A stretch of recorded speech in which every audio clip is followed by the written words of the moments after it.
Well, hello everyone. This is Elena from East Calling with you, and today I'm going to start maybe unexpected, a bit of unexpected lecture series.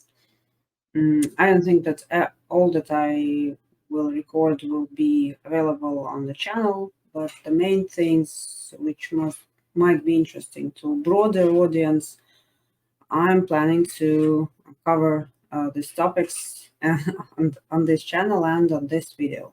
And this is a video introduction to Indian texts. And some may ask why such a strange topic and so on, but I would say that this is sphere of my interest. Besides everything else that I do, I like this topic, and I have been in this like field of studies for a while, for more than 10 years. I have certain qualification here, and I have noticed that there are lots of misunderstandings, there are lots of misreadings, and sometimes people don't even understand what is going on and what, like, the words they're using and why these words are used. And that's why I wanted to bring a bit of clarity in this topic. Moreover, India is an important member of BRICS. It is world first or second large country population-wise, and it is one of the major countries of the world economic-wise, and it is one of Russian partners in the East, because now center of the world is moving from the western part to the eastern part. So I think it is a good time to start understanding other cultures, other countries, move away from West-centric thinking. And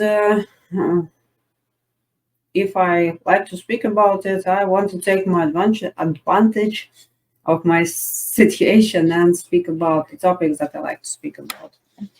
So starting from India, you can see it is a quite big subcontinent. Sometimes it's even called Indian subcontinent, and it is occupying an Hindustan peninsula. There are like 7 major sacred rivers on this peninsula, and rivers, they play a major role in Indian culture, and all the rivers are represented as goddesses, and of course, like most well-known river is River Ganga, which is located here in the north, and there is a city of Rishikesh, which is one of the world-renowned yoga centers. Now it's like considered to be yoga center, and but before that it used to be, and well, it is still now, it is a sacred city of temples. And speaking about India and Indian worldview, some people, like majority of the people, are misguided here, and they refer to system of Indian beliefs as Hinduism. It is not correct, because when we use the word Hinduism, we must understand that it is something that is very, not very, but relatively new. It comes from 19th century, and it was used to describe everything that is related to Indus River Valley, River Indus, River Sindhu, and so India was also called India because of like this river, Indus or Sindhu.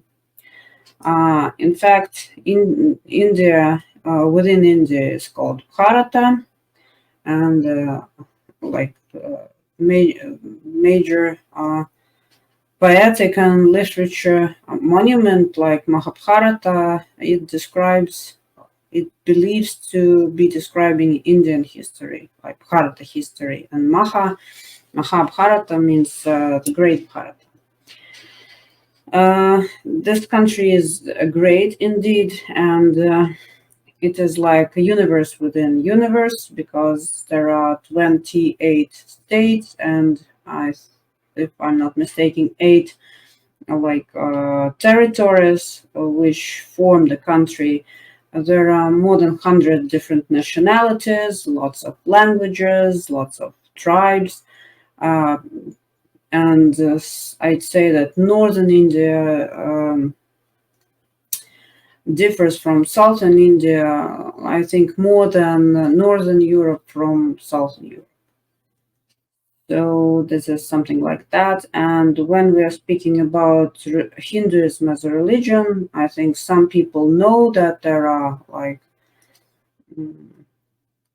Vaishnavas and Shaivas. These are, I think, the most major religious group in India, but these are not only religious groups, because there are also Christians and there are Muslims and there are it's like Jewish people too in India. They all live there. Of course, now there are some misunderstandings arise between people, but it's like usual practice, but in general, even if we speak as like Hinduism as a religion, we must understand that it is not correct to call it Hinduism, because it is a system of many beliefs.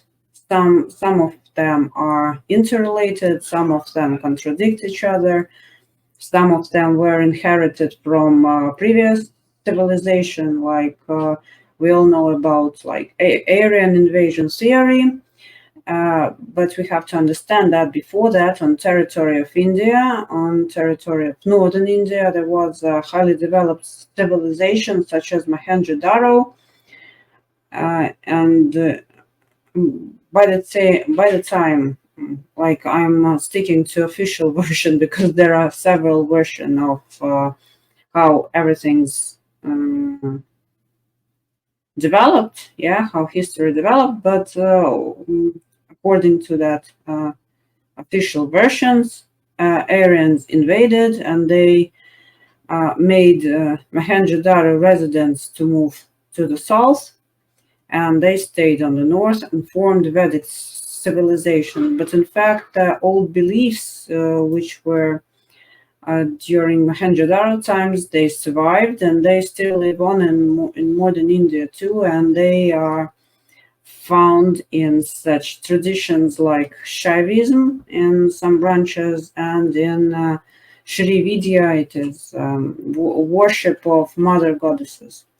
So even those ancient beliefs, pre-Aryan beliefs, they still live on in India. So we cannot call them Hinduism as one single religion. And we even cannot say that there are three major gods like Shiva, Vishnu, and Brahma, because if we take some non-religious text or even religious text of different darshanas. I will explain further what darshana is.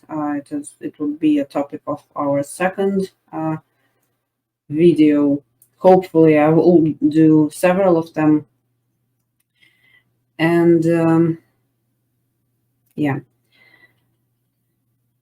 so how to say, even in different texts, in different contexts, we can come across that not only major gods are different, not only Shiva, Vishnu, and Brahma, but sometimes there are other god creators, sometimes there is no god creator, and sometimes there is a Devi, like a mother goddess, who is a creator of everything. So it depends on certain like school of thought that person belongs to.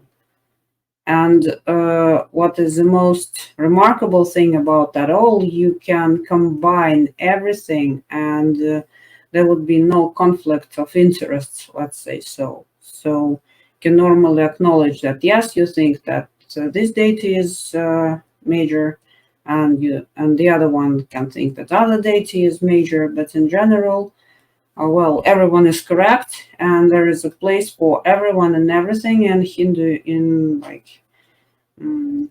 this Sanatana Dharma, I will not call it Hinduism, I will call it Sanatana Dharma, or eternal law. But dharma is not law; it's more order than a law.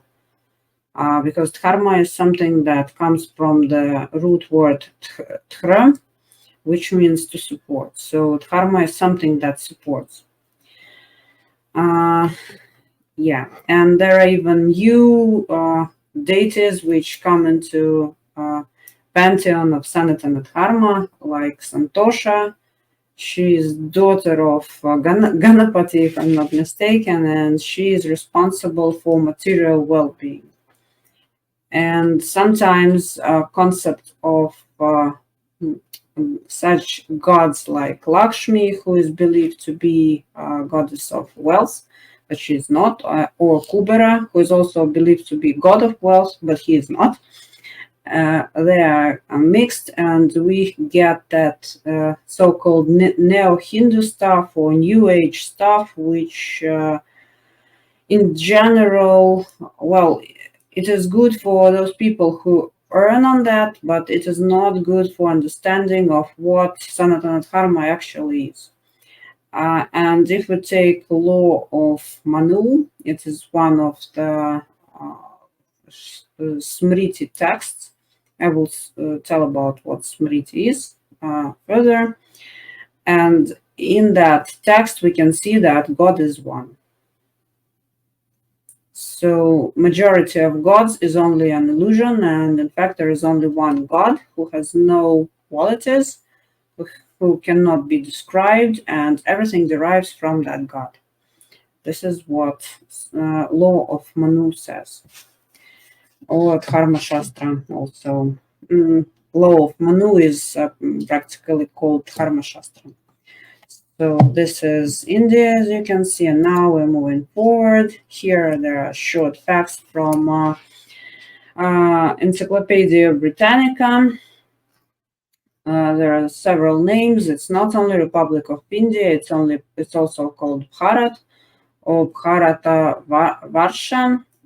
Prime Minister is Narendra Modi, who was re-elected today. He came, today on June the 9th. He is Prime Minister again. Capital is New Delhi. Population estimated 1 billion. Nearly 4 billions. Exchange rate, we all know that. President. So Republic of India is parliamentary republic, so Narendra Modi plays major role there. Not the president, but yeah, the president exists. And it's federal republic with 2 legislative houses, and official languages are Hindi and English. And what is very good for foreigners, because those who want to study culture of India, its history, its heritage, they can, until a certain point, avoid studying Hindu, avoid studying Sanskrit, and learn the basics from English texts. But as you move forward in your studies, in your desire to understand things as they are, and if you want to read the texts as they are, unaltered, not in translations, of course, you will need to learn Sanskrit.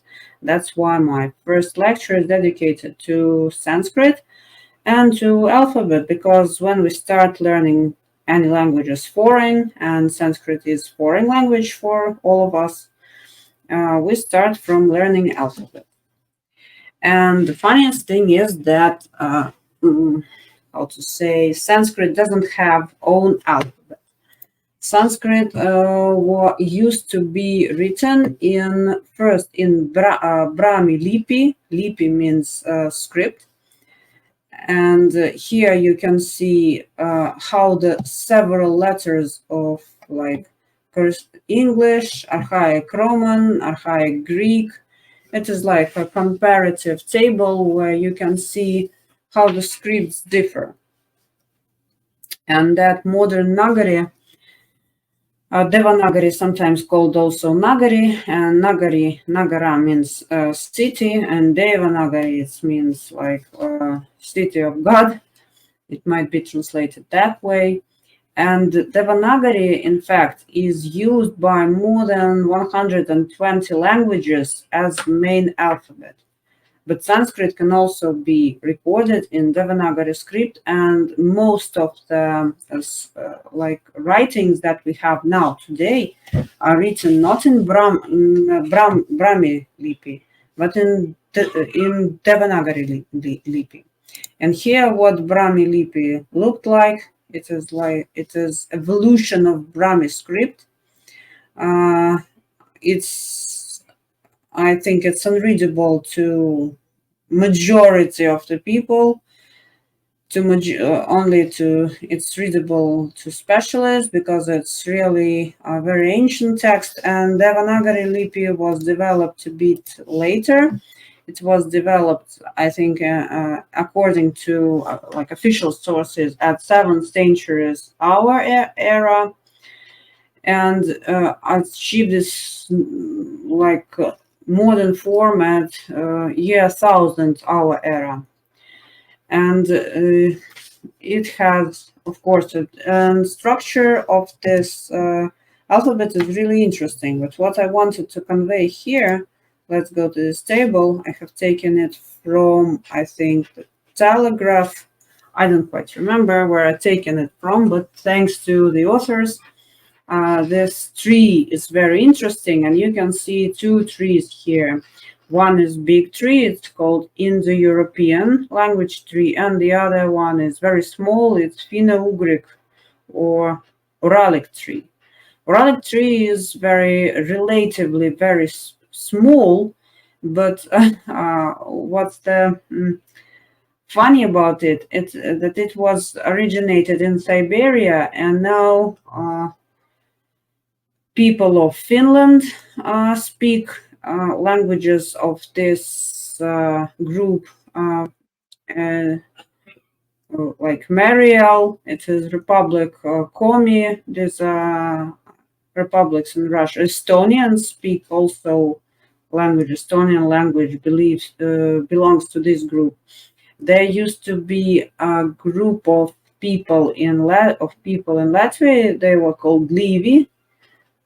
Lives, and Lives also spoke Livian language, was also of this group. I don't know if they have shown it here, but it is there are no people who speak Livian anymore. And in the beginning of 21st century, there were like 20 families left, but now as far as I can see from this drawing, Livian language is forgotten, but it's of the same language group as Estonian. And big tree is in the European language group. And if we take a look at the map below this tree, we can see that a really big part of our planet speak the languages which are related to this large Indo-European language group tree. And here it is like there are two major branches. One is Indo-Iranian, the other is European. And if we go into Indo-Iranian branch, we can see Indo-Aryan. And here Sanskrit originates. Why Sanskrit? Why not Hindi? These two languages, they share same roots, but grammar is different. And when I asked my Indian friends to help me with Sanskrit grammar, they said, "Oh no, we don't know. Please ask the teacher, because despite we speak Hindu, we cannot help you with Sanskrit grammar." And it was like a moment of truth to me. I understood that despite there is same script, same lipi, and despite some words really resemble each other, Sanskrit is a different language. And here we can see more detailed picture. It is all Indo-European language groups. Green are alive languages and red are dead languages. Maybe some things are questionable, but I will focus on Sanskrit. And here, if you can see Indo-Iranian branch, it is the second to the right. And there is Indo-Aryan branch, and there is Vedic Sanskrit, which considered to be dead. Then there is Prakrit, and then there is Sanskrit. And Sanskrit is a branch of Vedic Sanskrit. According to one of my teachers, this is not really correct, because according to Dr. Ram Manohar, Prakrit must go before Sanskrit, because Prakrit, it is something initial, something primary. And Sanskrit, in Sanskrit, it's called Sanskritam. It's something which underwent processing. So Sanskritam is something refined. It's a refined language. And as you can see, it is green. So this language is alive. It is still used. And those people who study Ayurveda in Ayurvedic colleges in India, they have to learn some Sanskritam, like scholars of medicine in the West and in Russia, they have to learn classic Latin or Latin, and which both are dead languages. On the contrary, Sanskritam is alive languages, and if we take any book on Ayurveda, I will speak about Ayurveda because mostly I'm an Ayurvedic scholar, you will see that they provide quote in Sanskritam, and then they provide English explanational translation, I'd say so, because sometimes they don't go word-to-word translation, and it is really hard to provide word-to-word translation. But here, if one wants to understand what is written, what is really written, and what author has really meant, you have to study Sanskrit. The same goes to all the philosophical texts and so on. If you want to understand philosophical context of the text without understanding being altered by translator, of course, any translator brings in something of their own. It is inevitable, because when people are translating, they are translating what they have understood. But Sanskrit is pretty hard to understand because it is a language which used to be like one of the locks which was protecting knowledge from the people who are not authorized to access that knowledge. And moreover, speaking about Sanskrit, I will move on to Sanskritam Lipi so you can see it. It's Devanagari Lipi. So speaking about Sanskritam, it is a must for scholar to know Sanskritam. If you don't know Sanskritam, you have no access to like any books, any texts, and anything of that nature. And that Sanatana Dharma tradition of passing on knowledge is very interesting, and I will speak about it later, not now. But in general, if one wants to understand Vedic texts, which are like, I'd say, sacred books of Indian culture, and there are many darshanas, like schools of thought that are based on Vedas. Of course, there are darshanas which contradict Vedas and don't accept their authority. But still, if one wants to read Vedas, that person needs to know Sanskritam. And there, when one studies Vedas, before, like, you cannot just take the book off the shelf and read it. You need a teacher who will help to read, who will help to read you, and who will explain. And there are three so-called Vedangas, or parts of Vedas, which are supposed to help the person to understand Vedas correctly and learn Vedas.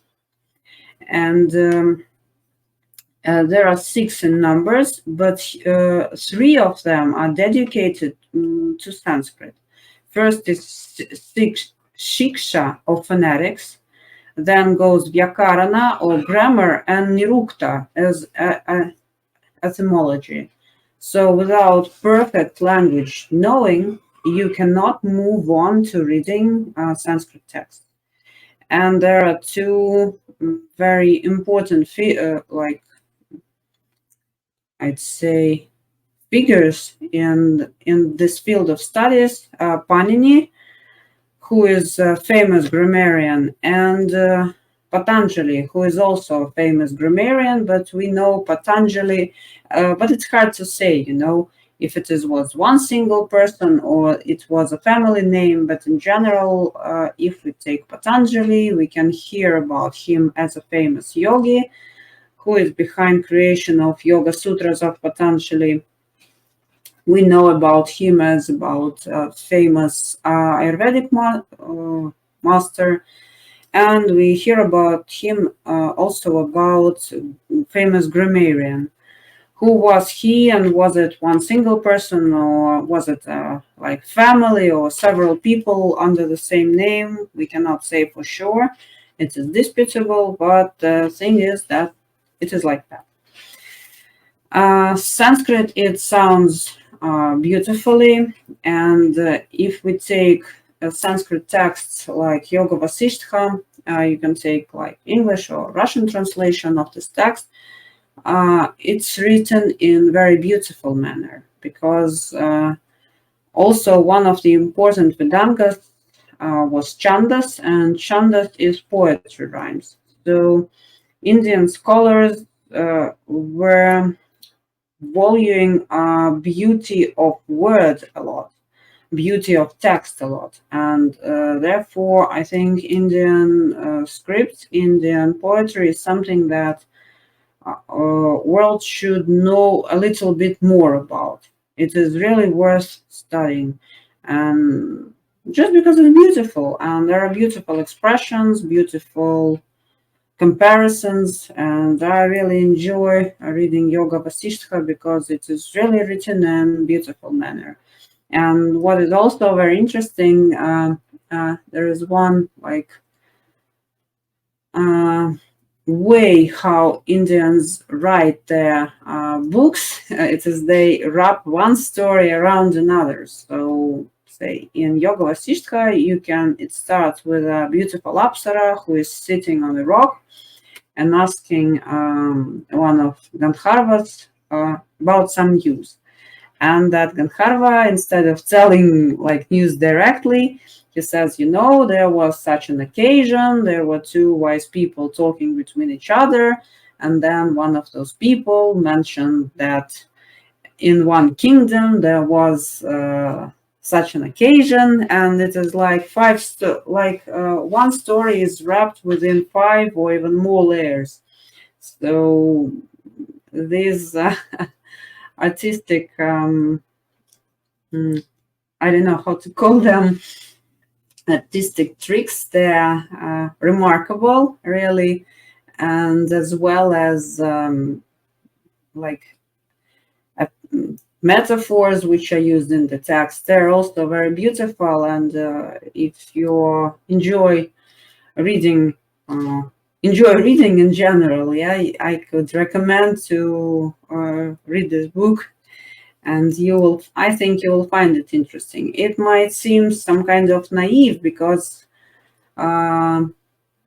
majority of the translated texts are texts which are supposed to learn somebody a piece of wisdom. But despite that, if you are just interested in the language, in the beauty of language, you can also read that, and that would be very nice. And moving on to some organization of the alphabet. I was helping some people, and maybe they will also rewatch this video about. I was helping people to master pronunciation of Sanskrit words. So it was like shiksha part. As Sanskrit is not language somebody is born with, it is a synthetic language which people learn like when they become older, and it's like foreign language to everyone. There are some phonetic tricks. Of course, different people from different nations. We have like all of us. We have our own pronunciational aspects. Some people like Russian R will be very different from American R or English R.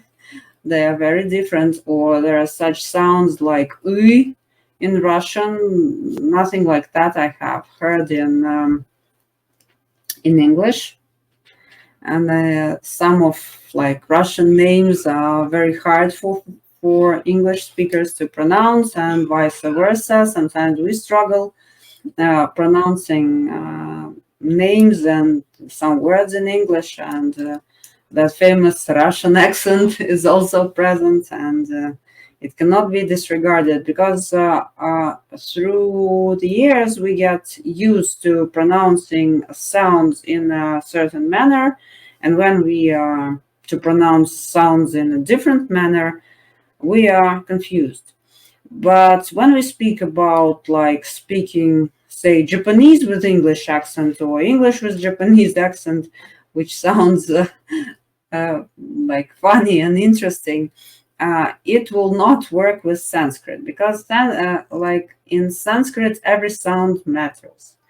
And therefore, we must master the pronunciation, and people do their work, even those who recite Vedas, they train every day to master their pronunciation, because as soon as you stop speaking, at the same time, you will lose your skill. That's why people, even who are on the top of mastership, they also have to recite every day.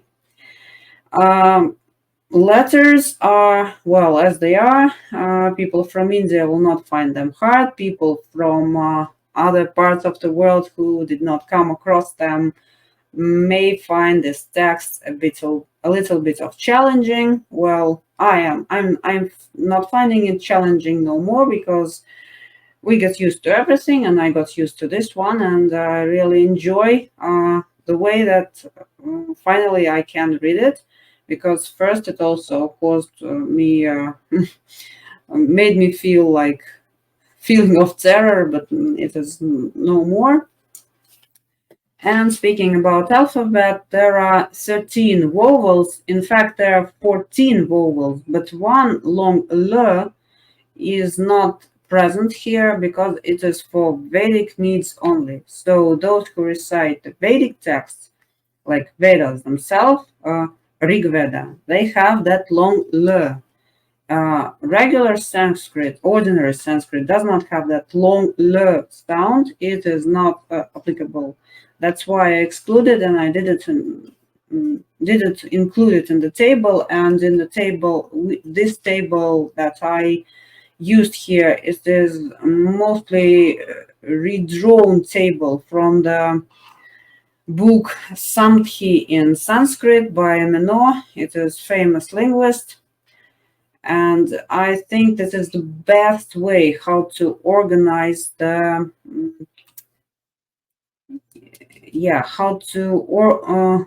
organize the alphabet. It is the easiest one.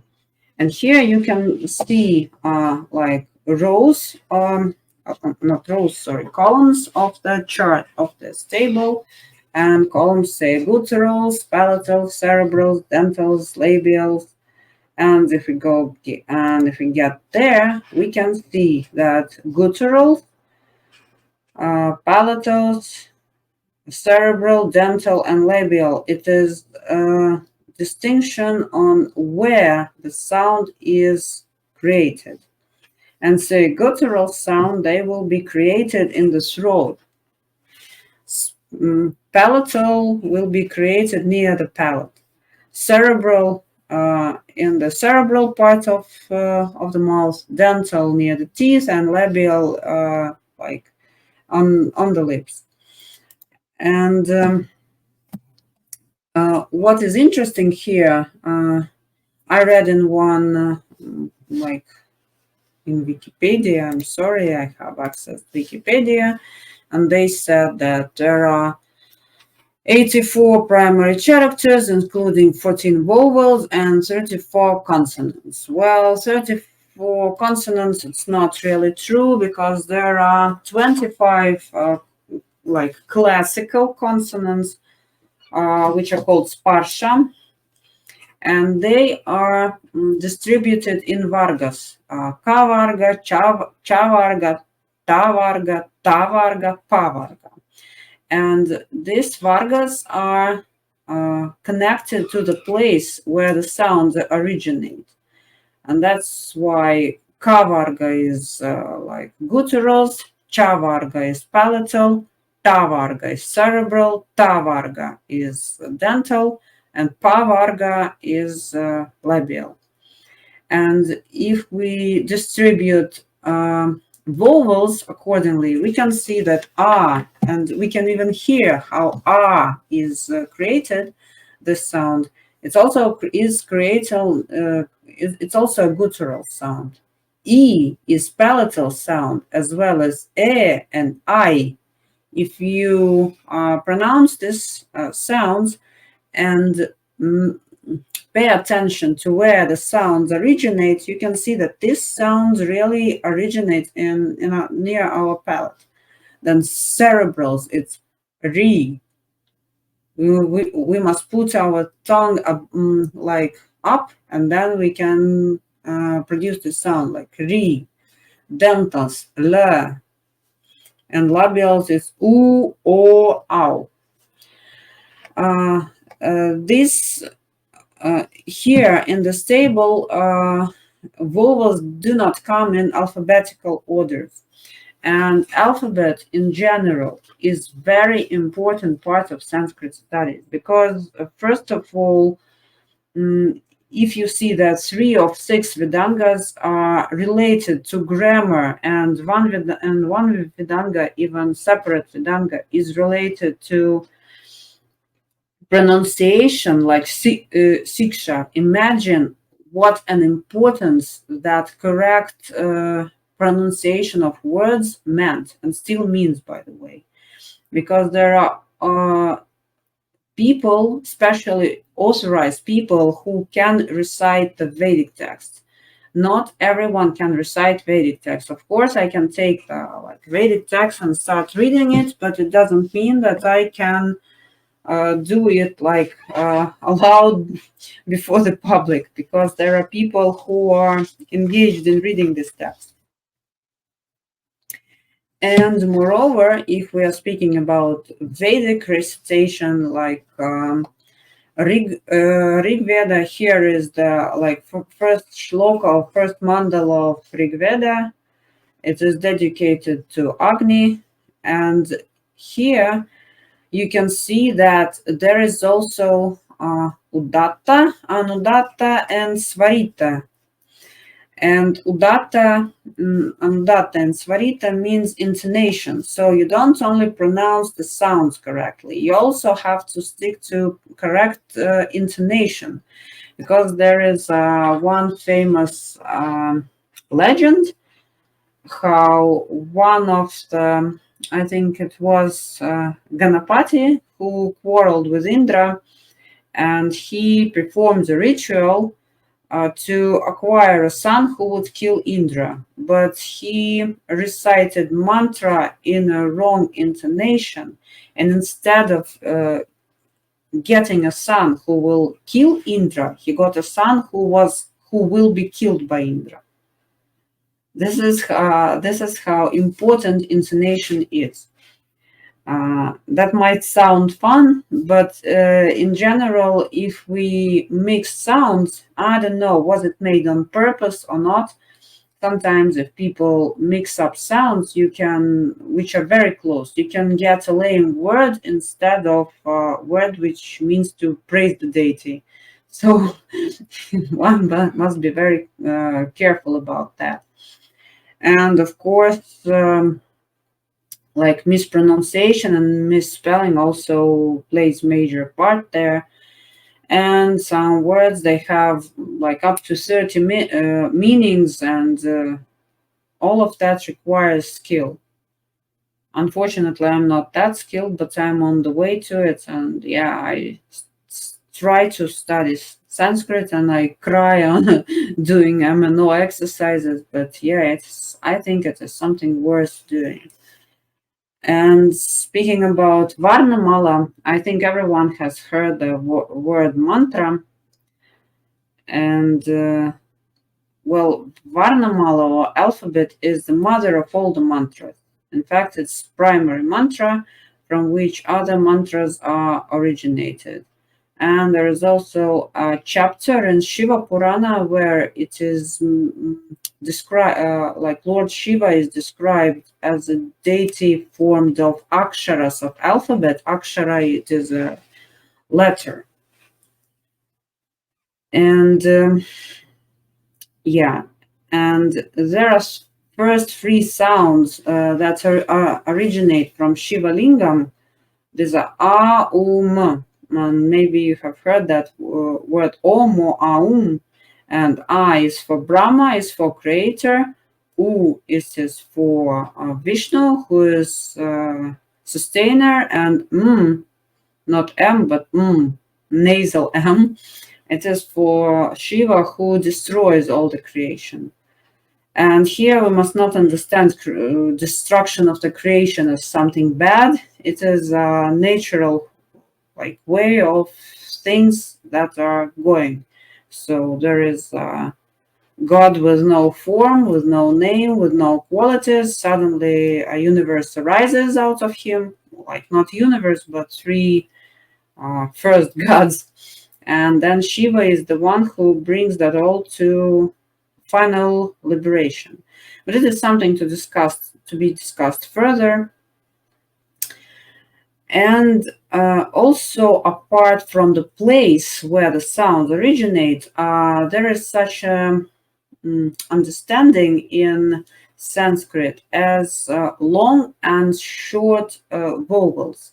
Say, in many languages like Russian or English, there are no long vowels.